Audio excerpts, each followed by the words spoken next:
Every time you explain yourself to someone who disrespects you, you're handing them control over your identity. And the more you try to prove who you are, the more invisible you become. What if the real power was never in speaking at all? Because in that exact moment, something invisible has already shifted. You are no longer standing in your power. You are standing in front of a judge, asking to be understood. And here's the truth most people never realize until it's too late. The more you try to prove who you are to the wrong people, the less of yourself remains. Welcome to Soul Compass. There was once a young lion named Kato, living on the endless plains of Africa. He was strong, disciplined, and precise, the kind of lion others respected without question. When he hunted, he didn't fail. When he walked, he didn't hesitate. But there was something about Kato that no one could see. He needed to be understood. Not admired, not feared, understood. And that need quietly followed him everywhere. One morning, after hours of patient hunting, Kato finally took down a large deer. It was clean, earned, deserved. As he carried it back across the golden grass, the rising sun casting long shadows behind him, a group of hyenas appeared. They didn't challenge him. They circled. Slowly, casually. Then one of them smiled. "Look at this," the leader said softly. "The mighty lion, taking from the innocent." Kato stopped. His body remained still, but something inside him tightened. "I didn't take anything," he said. "I hunted this." The hyenas laughed, not loudly, not aggressively, just enough to make it sting. "Oh, he's explaining," one of them whispered. Kato felt it then, that pull in his chest, the need to correct them, to make them see. "I'm not what you think," he said more firmly now. "I don't hurt others for no reason.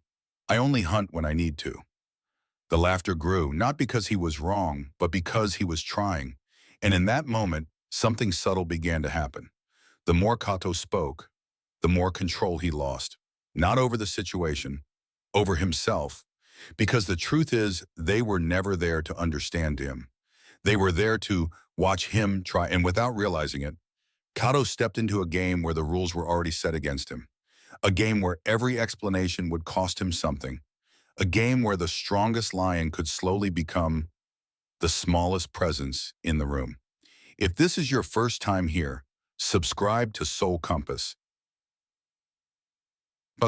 Because what you're about to hear might change the way you deal with people forever. Now let me ask you something. When someone misunderstands you, what do you usually do? A. You explain yourself until they finally get it. B. You stay silent and let them think whatever they want. Comment A or B below. Mentor and mindset shift. That question was the first crack in everything Kato thought he understood. That night, instead of replaying arguments in his head, he went searching for something he had never truly needed before. Guidance. He found Jabari resting beneath an old tree, his presence quiet but undeniable. There was no tension around him, no urgency, no need to prove anything. Just stillness. Kato approached and spoke without hesitation. "They keep provoking me. No matter what I say, it only gets worse. How do I make them understand?" Jabari didn't answer right away. He simply looked at Kato as if measuring not his strength, but his state. "Why do you want them to understand?" he asked. Kato paused. "Because they're wrong." "And if they are wrong," Jabari continued calmly, "does that change who you are?" Kato shook his head. "No." "Then you are not trying to correct them," Jabari said. "You are trying to control how they see you."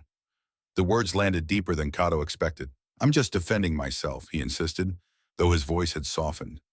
Jabari exhaled slowly. "Every time you defend yourself against someone who has already decided who you are, you give them a role they never earned." Kato frowned. "What role?" "Judge." Silence followed him. "Think about it," Jabari continued. "You speak hoping they will approve. You explain, hoping they will agree. You are placing your identity in their hands and asking them to return it." Kato looked away, unsettled. There was truth in it, but also resistance. "So what should I do?" he asked quietly. Jabari shifted slightly, then said, "Tomorrow, watch." The next day, the hyenas arrived again, but this time Kato stayed hidden, observing from a distance as they approached Jabari instead. Look at him, one of them said. The old lion who can't hunt anymore. No response. They moved closer, circling. Are you too tired to speak or just too weak? Still nothing. Jabari didn't move, didn't react.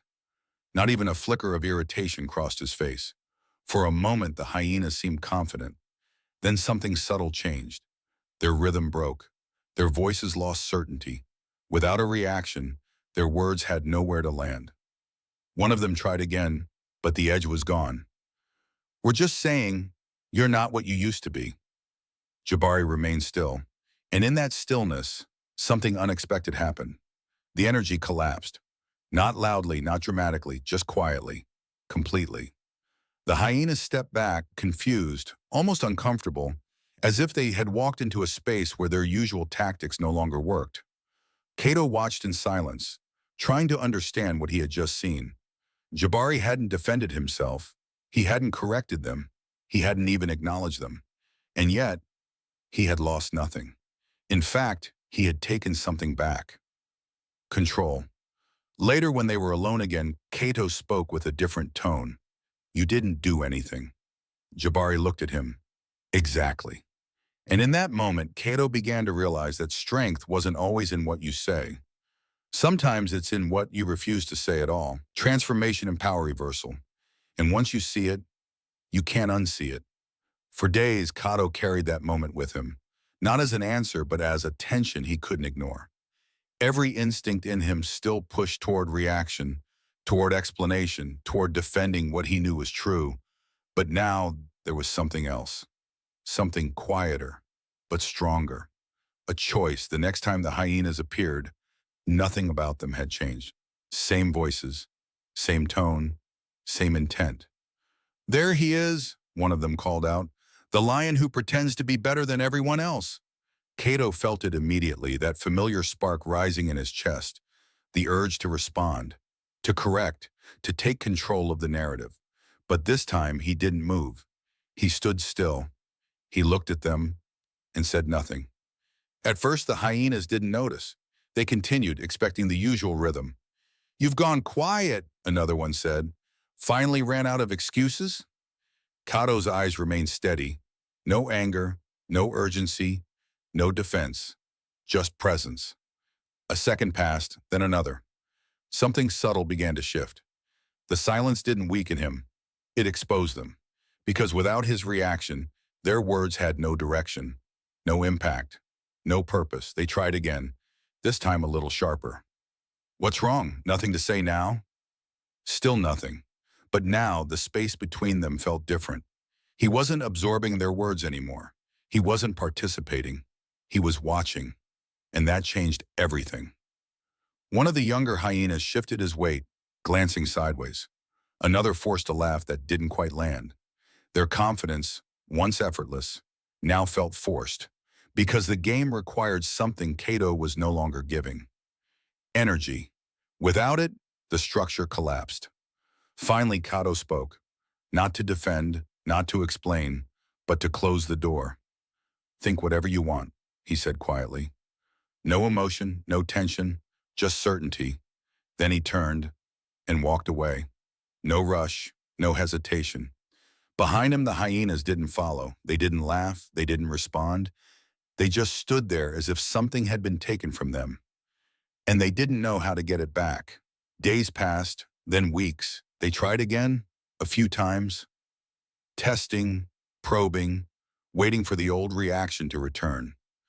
But it never did, and slowly, without confrontation, without victory, without a fight, they disappeared. Not because Cato defeated them, but because there was nothing left to fight. One afternoon, as Cato crossed their path again, one of them finally asked, almost uncertain, "Why don't you defend yourself anymore?" Cato looked at him, calm and unshaken. Why should a lion care what hyenas think? He didn't say it to win. He said it because it was true. And in that truth, something final settled. Not in them, in him. Resolution. Life lesson and final CTA. And when something settles inside you like that, the world around you begins to lose its grip. From that day forward, nothing about Cato's strength changed, but everything about his presence did. He still hunted. He still walked the same land. He still crossed paths with the same creatures. But he no longer carried the invisible weight of needing to be understood. Where there used to be tension and there was now stillness. Where there used to be reaction, there was now clarity. The whispers didn't disappear overnight. Some still spoke. Some still judged. Some still misunderstood. But their words no longer found a place to stay. They passed through him, like wind through tall grass. Because Kato had finally realized something most never do. You don't lose when people misunderstand you. You lose when you feel the need to correct every misunderstanding. He no longer measured himself through their eyes. He no longer felt the urge to interrupt, to defend, to prove. And without that urge, something unexpected happened. His actions began to speak louder than anything he could have said. Not in a dramatic way, not to impress, but in a quiet, undeniable way that didn't require attention. Those who saw clearly understood. Those who didn't no longer mattered. One evening as the sun lowered and the plains turned gold again, Jabari watched Kato walk past. His head was not raised in pride, not lowered in doubt, just steady, certain. "You've changed," Jabari said. Kato paused, then nodded slightly. "I stopped trying to make everyone see me." Jabari studied him for a moment. "And what did you find instead?"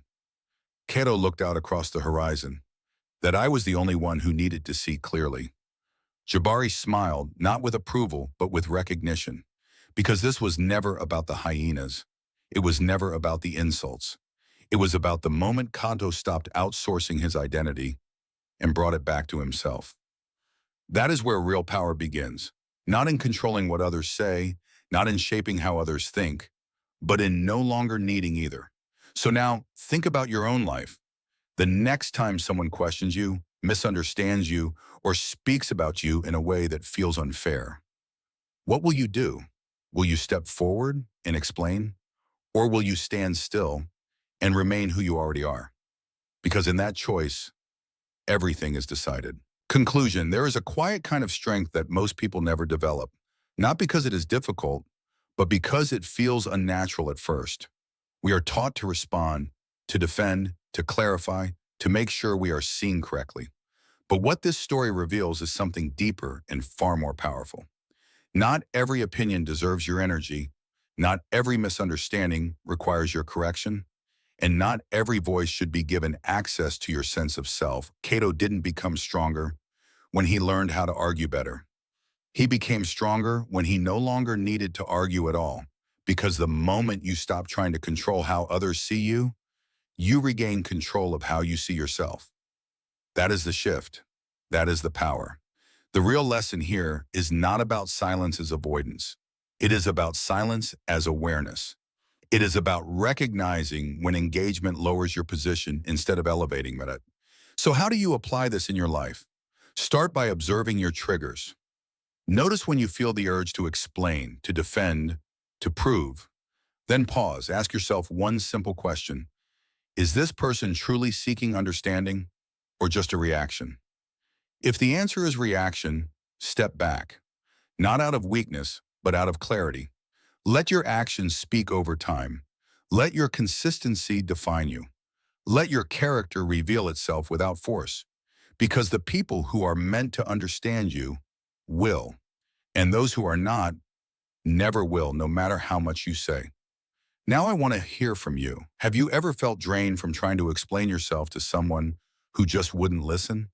Share your experience in the comments so others can learn from it too.